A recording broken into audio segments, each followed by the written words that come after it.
V sredo 25. februarja 2015 je imel Državni svet 26. sejo Državnega sveta Republike Slovenije. Imeli smo 9 točk, seveda pa vsaka točka ima svojo težo, svoj pomen, zato lahko rečem, da je bilo kar nekaj pobud in vprašanj, ki so jih državne svetnice in svetniki podali, in lahko verjamem, da so bile vse te pobude zanimive in dobre.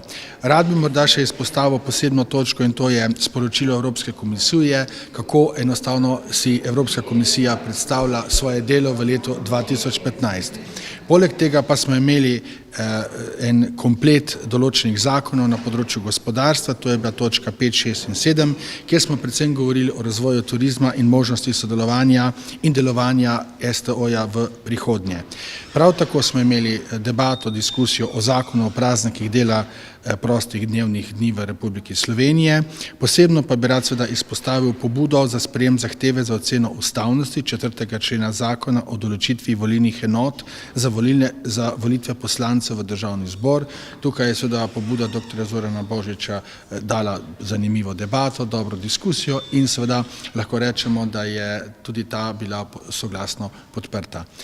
Zadnja točka je bila, smo obravnavali državni svetniki poročilo o delu Državnega sveta v letu 2014 in seveda tudi soglasno potrdili poročilo, katerega seveda je sestavljalo delo komisij, delo interesnih skupin in pa celotnega Državnega sveta v letu 2014. Državni svet je na današnji seji podprl predlog Komisije za gospodarstvo o temu, da se Slovenska turistična organizacija izloči iz doslejšnje agencije Spirit.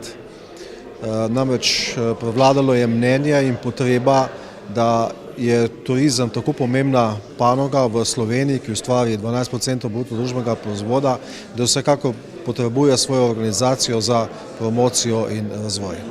Komisija za državno ureditev je obravnavala pobudo kolega gospoda Zorana Božiča o ustavni presoji členov, ki so v ustavi in pa v zakonu o volitvah vezani na izvolitev poslancev v Državni zbor. Ugotovili smo, da je kar nekaj členov, ki so vprašljivi, in zato je danes tudi Državni svet soglasno podprl pobudo gospoda Božiča, da sprožimo ustavno presojo. Ocenili smo, da je tudi trenutek pravi, zdaj v tem trenutku vlada na začetku mandata, in kolikor bo ustavno sodišče odločilo, da je pobuda upravičena oziroma da je treba ustavo spremeniti, je dovolj časa, da se zadeve, kolikor bo vlada ostala 4 leta, dovolj časa, da se pobuda tudi sprovede oziroma da pride do spremembe volilnega sistema oziroma do odprave anomalij, ki so zapisane v zakonu o volitvah. Državni svet je soglasno podprl predlog zakona, ki bo 25. oktober določil za nov praznik, praznik suverenosti, ki ga je predlagal poslanec stranke SMC.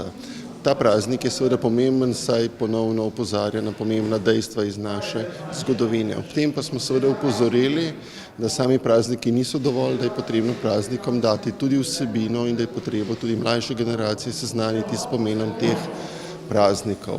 Seveda je bilo nekaj besed tudi o suverenosti, ki se v osnovi ustvarja tudi z delovnimi mesti, z varnostjo zaposlitve, stanovanji, otroškim varstvom in zdravstvenim varstvom.